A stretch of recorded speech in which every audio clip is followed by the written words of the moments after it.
Hello, welcome today. I'm here today with Scott van der Kamp. Scott is a young and successful entrepreneur. He actually started a business during lockdown, and has found that he's gaining traction and he's getting affiliates and customers. But enough about me. I'll just over to Scott. So Scott, tell me. What made you decide to start a business during the lockdown? Yeah, so I just thought it's probably the best time to do it, really, because obviously, as everyone's experienced, you can't go out or to do anything. So I had a lot of free time on my hands. So I thought it's the best time, really, to try and kick it off and start from scratch, really. Okay, that's very admirable. And what is the business that you do? What sort of Yeah, so it's so a lead generation sort of software company. So what it does is you can put a small piece of tracking script in your website, and it will reveal all the different businesses going on there. So you'll be able to see what they've clicked on, what source, so if they've come from a Google ad or direct to your site. You'll also be able to see like a brief synopsis of the company and what they do. And where available, you'll be able to see the key decision makers in the firm. So if you wanted to reach out and sort of get back in touch with them, you can do that too to grow your sales. Oh, so how does that differ from, say, for instance, Google Analytics or one of the other companies that do analytics? I think there's Alexa, is it another one? How does it differ from that? I mean, what's the differentiation between that and what you do in your business? Yeah, so everyone's nowadays has sort of Google Analytics, which is great to see sort of traffic numbers and those sorts of things where what pages are sort of better than others, more popular than others. But I find with Google Analytics, they don't give you any information to sort of reach out with that person or company to grow your sales. So it will be sort of anonymous data, which is good for sort of analytics and tracking purposes. But for sort of sales and outreach to grow your business, it's quite almost irrelevant.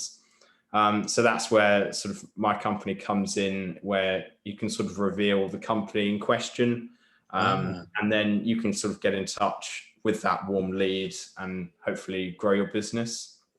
so would it give you like a direct access to the company directly? Whereas, like you said, with Google Analytics, you're just finding out, analyzing where your leads are generated. Whereas this one, you get direct access. And can you contact that company directly? Is that what you're saying? Yeah, exactly that. So you'll be able to see like a synopsis of the business, so their key functions. You probably would have already heard of them if they're on there. If not, it's sort of really good because you can sort of grow your customer base. And Ah, then, yeah, so you'll be able to see sort of the key decision makers there. So you might get the CEO's name and an email address, or sort of the marketing manager's details. So then you can sort of reach out and go on there as well.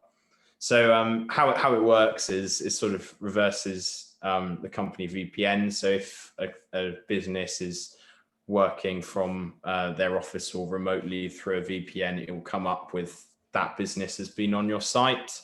Um, ah. so that's how it works.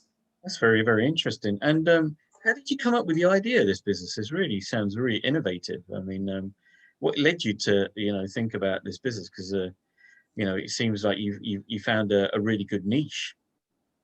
Yeah, so I before I set this up, I used to do sort of business development and a bit of marketing as well. And I just thought a lot of the time you were almost cold calling or just Hmm. reaching out at times where they may be busy or so, as you can sort of imagine. So sort of having this software it sort of tells you which lead is going to be the warmest because they've been on your site already.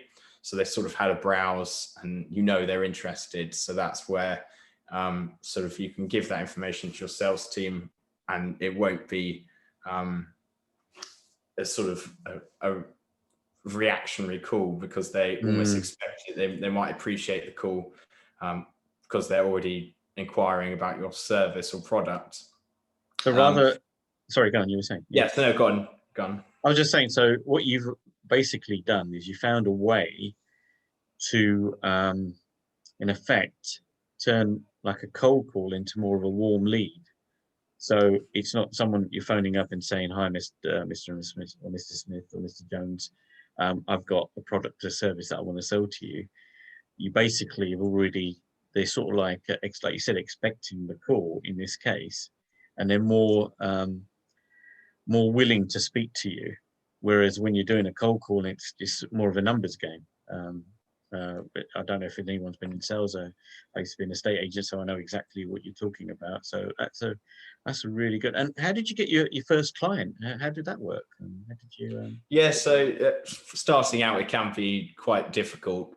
So I think it's just a mixture between lots of networking, sort of via Zoom like this, or sort of other phone calls, really. And I did some email outreach as well, which is quite useful. And just trying to get your name out there as much as possible is useful, because even if you're sort of networking with someone, it might not be 2 or 3 months down the line where they sort of take you up on a free trial. So it's just, yeah, keep trying to network with as many people as possible, really.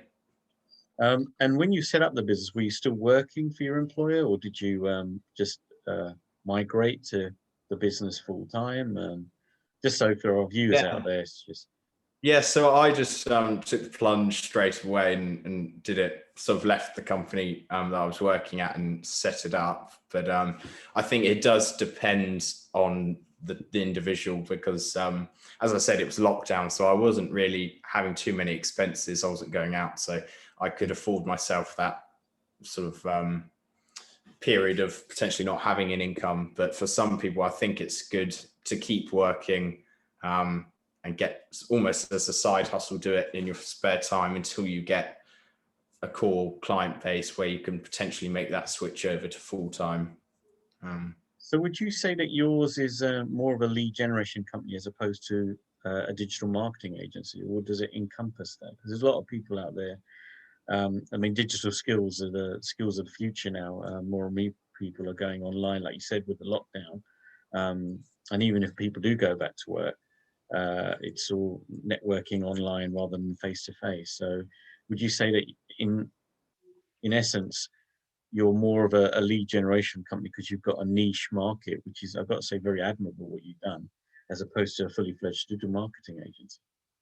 Yeah, so I would say it's sort of lead generation, because I sort of provide the information for clients, and then the emphasis is on them to reach out. So I wouldn't be doing too much with them personally. It's more just give them access to the software, and then I see. They can do that. They can I have different packages, so you can get more hands-on if you require. But the majority of the people I've got set up are almost like self-service, so they go in there and do it themselves.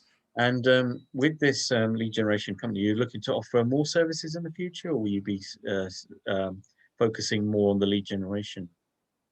Yeah, I think that's a really good point at the moment, because it's just me in the business. I'm probably going to keep it solely on what it is until I either get sort of feedback from existing clients, or expand and want to bring more people on board.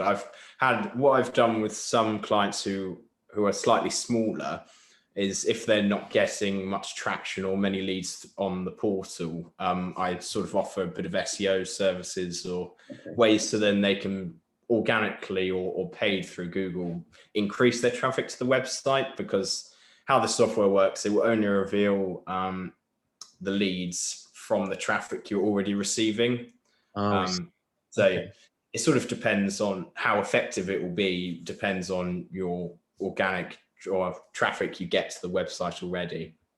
So that's something I could sort of do as a tie-in as well, which I've sort of done for some of the smaller clients I've got on board. But yeah, it just depends, because some clients normally will have some form of SEO or someone that will do sort of Google AdWords for them. So it's sometimes just liaising, giving them a few tips, and then they'll see some of the benefits through in the leads that they receive.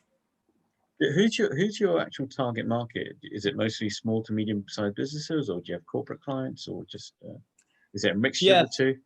it's quite a mix. I think probably the ideal client would be like a digital marketing agency or a company that works mainly with other businesses, because that's the software. Because I can't really give you individual details of the person, it has Yeah, to be a yeah. company that does B2Bs. B2Bs, okay. Business to Yeah, business. but yeah, it can be sort of digital marketing agencies, could even be accountants. It really Ah, depends on that's really if they feel that they would benefit from that. that's really interesting. And do you need to have a website in order to benefit from the service that you provide, or could you have just like a static, what's called a lead page, or do you need just a basic website, just so for our viewers out there? Yeah, so all you'd need is your basic website. Even if it's just a contact us page, it was if you've got that up, the software works with any website. So whether you've done it through WordPress or anything that you've set it up with, it will work the same. But yeah, you will need a website for it to work. So yeah, it won't link to your LinkedIn page or anything like that. You do need a website. That's Yeah. good to know. Only a couple more questions I've got. With regards to what advice would you give to someone out there who's considering starting a business, whether that be like yourself, taking the leap and making it full time, or as a side hustle? Any advice you'd give to people out there? Because I sort of run my own business as well, and I know how hard it is. That you've got this glamorous thing about starting a business, being your own boss, but it's a lot of hard work and sweat behind the scenes. So, what advice would you give to everyone out there? Yeah, I think just keep going. If you feel like you haven't signed a client that month or you're struggling, just keep doing what you're doing, and it will pay off eventually. I've sort of touched on it before. If you're thinking of going into something, just take the leap. If you feel that's what you want, maybe do it as a side hustle first and keep another stream of income coming in, so you're not reliant on that business sort of generating revenue straight away, because more often than not, it will probably take a couple of months at least until you get a few clients on board. So yeah, so as long as you sort of don't overstretch yourself financially and put too much pressure on the business, I think if you've got a good idea and maybe you've asked for feedback from friends or family, I've got a couple of clients on board already, sort of beta testing it is really useful too. I sort of did that originally. I've just sent the sort of a free trial out, so companies can give me feedback, and I've sort of changed the portal design on that, which was really useful. So yeah, keep testing things. If you've got a service, you can always get feedback and try and improve. And I think you'll be fine in the long run. Okay. Yeah. And just finally, where can people contact you if they're interested in your service? Do you have a website, or do they contact you on LinkedIn? Yeah, so I offer a 14-day free trial to anyone that wants to see who's been on their website, what leads they could potentially get. So feel free to reach out. The website is www.followups.co.uk, and an email address is support@followups.co.uk. So the company's So yeah, just called get in touch, and if you want a free trial, you can set one up. It takes like five minutes to do. How long? Yeah. How long? Sorry, how long is the free trial for before you offer the packages? Is it like a So it's 7 day? 14 days. So yeah, 14 days from when you get your first lead. So it's I find that's a good enough time to see if it will be helpful for you or not. But yeah, that's just reach out, and you'll be able to see within the day, it sort of sets up as soon as the tracking script's loaded into your website, you'll get live leads coming through. That's great. That's awesome. So like Scott said, if you go to www.followups.co.uk, or you can contact with him on LinkedIn. I just want to thank Scott for coming today on this meeting with me. As always, we'll stay in touch. Very inspirational young man. I wish him all the success in the world. No doubt deserved. He's probably worked very hard for where he's got today. Like I said, you can contact him on LinkedIn. But let's definitely stay in touch. I might even check out the website myself if I need to get any clients in the future. But we'll take it from there. That's great. Thanks a lot, Scott. We'll stay in touch. Yeah, thank you very much. You look after yourself. Yeah, you too. Thanks very much.